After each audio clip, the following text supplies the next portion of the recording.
Welcome everyone, Andrew here from the Beer Guide. I'm here to guide you to a beer. Let's talk about Fahr Hefe, which is a Weizen. So Hefeweizen has a deep history.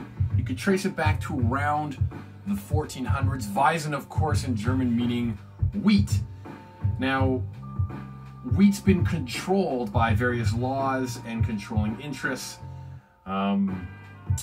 Basically, and luxury, money. So in the 1400s, in Bohemia is where it's traced back to, the aristocrats would sip nice Weizen beers, whereas the poor people would drink, kind of rough brown ales.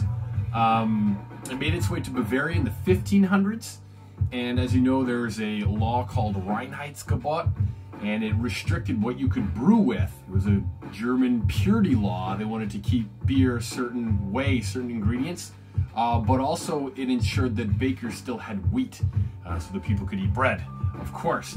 So in the 1500s, Hans VI, the Duke of Degensberg, he was the only one appointed by the ruling aristocrats. They said only you can brew wheat beer, only you can brew Weizens. Very lucrative, but after 100 years, in 1602, the last, member of that family died. No one to carry on that system. So the new Duke of Bavaria, starting in the early 1600s, allowed a few other people to brew Weizens, and things were going well. 1600s, 1700s, first part of the 1800s, people were drinking Weizen. That's what they were known for. Everyone's happy. Then a thing called Pilsner came out in 1842, and people went crazy for it. Clear beers, nothing hazy, nothing kind of orangish or opaque or whatever. They wanted the clear beers. The new thing was Pilsner, and it swept the world. Mostly in Europe, but it did, it spread over the world. So Weizen just about died, but one man named Greg Schneider actually got the lease to a Weizen brewery in 1855. And he was just churning away, plugging along. Him and his family were just proud to make this traditional beer of their region. In 1927, they expanded into a town called Kelheim, which is north of Munich. And then in World War II, unfortunately, their main production facility was bombed in the war. So he moved all of his production to Kelheim.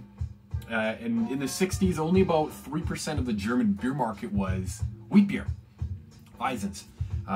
Fortunately, in the 70s, it doubled. In the 80s, it tripled. In the 90s, it doubled again. By 2008, over 10% of the market was back to Weizen. So what is a Hefe? What does that have to do with Weizen? Well, this is a Hefeweizen. It's a variation of one of those wheat beers. You also get Dunkelweizens and a few other styles. Hefeweizen is known mostly for their yeast. You get a lot of that haze, really interesting color. Let's have a gander with our schnoz, shall we?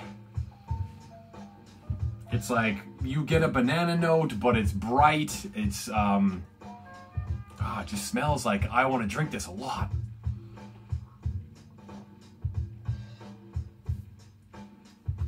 Whew!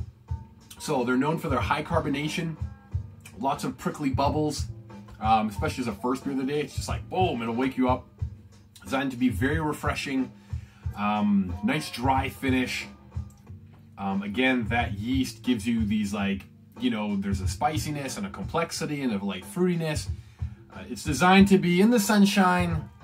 You're overlooking the valley, sipping on delicious beers, eating, pretzels and sausage with mustard. It's a very regional thing. I'm happy that Fahr, they're in Turner Valley. I'm happy that Fahr is cranking out absolutely fantastic beer. He's making traditional German beer, strictly brewed in Alberta. So hopefully you learned a thing or two about the history of Weizen, and I encourage you to go cram one in your mouth. Cheers, everyone.